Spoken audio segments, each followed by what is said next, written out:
Hello दोस्तों, welcome back to my channel once again. जो लोग पहली बार आए मेरे चैनल को प्लीज़ आप लोग सब्सक्राइब कर दीजिएगा, जिससे मुझे मोटिवेशन मिलती रहेगी।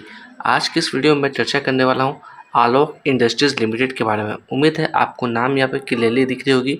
1 डे के टाइम फ्रेम में मैंने यहाँ पे चार्ट लगा रखा है। सबसे पहले इसके अंदर मैं बात करूँ कंपनी के ऊपर डेप्ट यानी कि कर्ज को लेकर, तो लगातार कर्ज इस कंपनी के ऊपर बढ़ता हुआ आ रहा है। मैं यहाँ पे डिस्क्लेमर ऐड ऑन करना चाहूँगा, मैं किसी भी तरह का बाय और सेल की रिकमेंडेशन आपको नहीं दे रहा हूँ। सोच समझ के आप काम करिएगा इस स्टॉक्स के अंदर, क्योंकि फंडामेंटल वाइज बात करें काफ़ी वीक ये कंपनी यहाँ पर देखने को मिल रही है।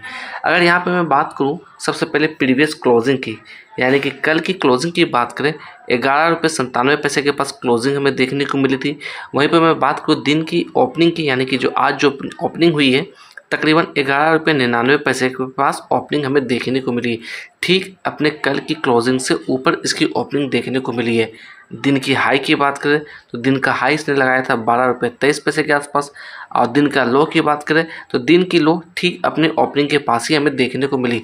वहीं पर मैं बात करूँ दिन की क्लोजिंग की, तो 12 रुपये 11 पैसे के पास क्लोजिंग हमें देखने को मिल रही है, यानी कि दिन के हाई के नीचे क्लोज होता हुआ दिख रहा है। अगर चर्चा करें इसके क्वार्टर्स के नतीजों को लेकर, तो क्वार्टर्स के नतीजे ऑलरेडी डिक्लेयर हो चुके हैं। नेट प्रॉफिट की बात करें, नेट प्रॉफिट के अंदर काफ़ी बड़ी गिरावट यहाँ पर देखने को मिल रही है।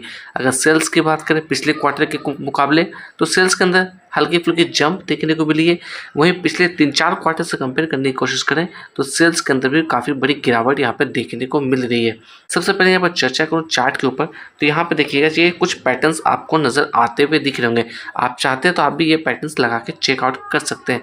अप साइड में बात करें, ये जो लेवल्स दिख रहे हैं, ये लेवल्स मेरे लिए एज ए स्ट्रॉन्ग रेजिस्टेंस के तौर पे आता हुआ दिख रहा है। इसकी वैल्यू की बात करें, तकरीबन 14 रुपये 36 पैसे से लेकर 14 रुपये 40 पैसे के आसपास आता हुआ दिख रहा है।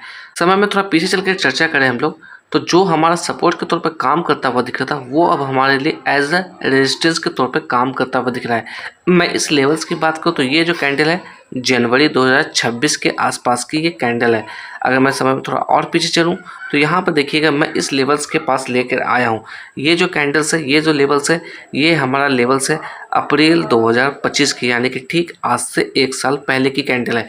अगर समय में और थोड़ा हम लोग पीछे चलें तो यहाँ पर देखा जाए इस लेवल के आसपास इसने कई बार रिजेक्शन यहाँ पर दिखाया था। ये जो लेवल्स दिख रहे हैं ये साल 2023 की लेवल्स है, यानी कि कहने का मतलब है 14 रुपये 40 पैसे के आसपास जो है एक अच्छा स्ट्रॉन्ग रेजिस्टेंस के तौर पर काम करता हुआ दिख सकता है। इसलिए थोड़ा सा आपको अवेयरनेस के साथ काम करना है। अभी हम लोग बात करें तो अपने रेजिस्टेंस लेवल्स के काफ़ी नीचे ट्रेड करता हुआ दिख रहा है।